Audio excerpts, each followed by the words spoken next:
y'all, it's Mrs. Kirkman again, and I'm on my third video for stoichiometry, trying to help y'all out for summer school.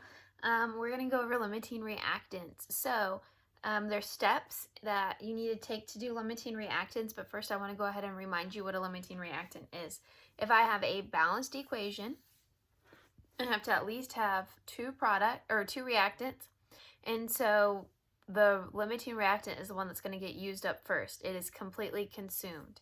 It is not left over at the end. And the excess reactant is the one that you have extra of at the end. An example is baking. When you bake something, any ingredients that you have left over are all in excess. Anything that you used up and you ran out of is the limiting reactant. It stopped you from making more. Now, obviously, we could go to the store and get more. But if you ran out of it while you were making it, then that is your limiting reactant. So, to go through this, the definition in the note says, a limiting reactant is the reactant that is completely consumed in the reaction. All other reactants are in excess. Some is left over. And then it also says to calculate when the amounts are given for more than one reactant, you have these steps. So step 1, calculate the product using both masses given. So that means you're going to get two different values, something for one reactant, something for another reactant. You're going to calculate the same product using both values. And then step 2, the reactant that produces the least product is the limiting reactant, and that is the amount that can be produced. So if I have substance A and substance B, substance A can produce 2 grams of the final product. Substance B can produce 6 grams of the final product. Well, guess what? Whenever I'm going to hit 2 before I hit 6. So this guy's going to be gone, which means even though I had a lot of this, I can't make that 6 because I ran out. So the one with the least. So A would be our limiting reactant there, and B would be in excess. Now then you can figure out how much you have left over. If I were to use up all that I could and I made 2 grams of this, then that means that I had so much left over for B. So then the next step says to determine the amount of excess used, start with the limiting reactant and calculate the excess reactant. So we're going to do all these steps in a second. So I have an example, and it says, example, how many grams of carbon dioxide are formed if 10 grams of carbon are burned and 20 liters of oxygen at STP? So we want to know how many grams of carbon dioxide are burned. Well, guess what? We don't know for sure because there's 2 different ones. So this is limiting reactant problem. So I wrote out my balanced equation. 1 carbon plus 1 oxygen molecule goes to carbon dioxide. So I have 10 grams and I have 20 liters, and I'm going to figure out how many moles of carbon dioxide they're going to make, because that's step 1. Step 1, calculate the product using both masses given. So that means I'm going to use this to calculate moles of carbon dioxide, and I'm going to use this to calculate moles of carbon dioxide. Whichever one produces the least carbon dioxide is the limiting reactant. Now liters, we haven't talked about liters in summer school, and so 22.4 liters is equal to 1 mole. That's our ratio conversion, and you're going to see that in a second.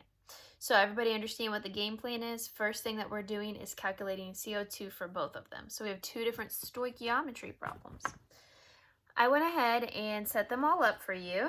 So we're going to talk about them. And I'm going to cover my work as best I can so that way I don't give away other answers. So for the grams of carbon, the first thing that we're going to do is we start with our 10 grams. We put it over 1. Remember, that doesn't change anything about it. Then I need to go to moles. Whenever I want to go somewhere, I can't go anywhere in grams. I have to get to moles. It's kind of like moles are the freeway. Whenever I want to go to a different town, a different city, I got to get on the freeway. So moles connects everything. So I'm going to convert to moles using the molar mass. The molar mass of carbon is just 12. So grams go on bottom, so units cancel, and the 1 mole goes on top. Then I need to get to carbon dioxide. So if I go back to my balanced equation, right here, for carbon, for every 1 carbon, I produce 1 carbon dioxide. So it's a 1-to-1 ratio. So my math, actually I could do it this way. My math just looks like this, where I have a 1 over 1, and I'm just converting. And that's going to give me my answer. So that's the work that we're doing.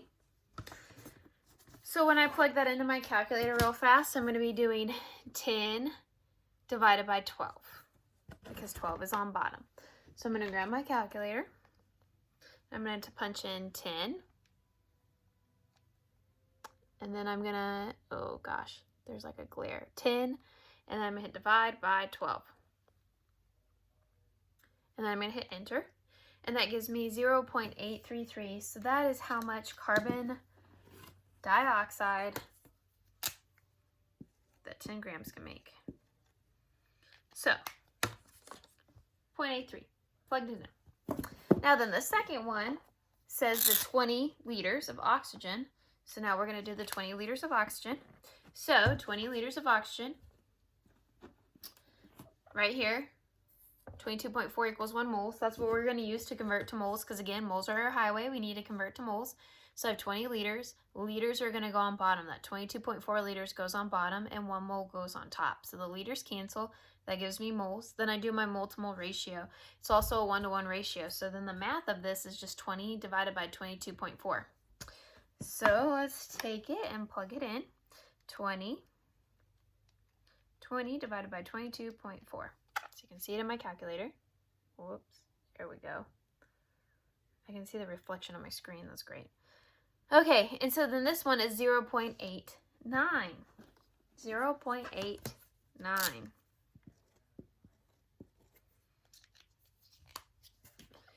So, which number is smaller?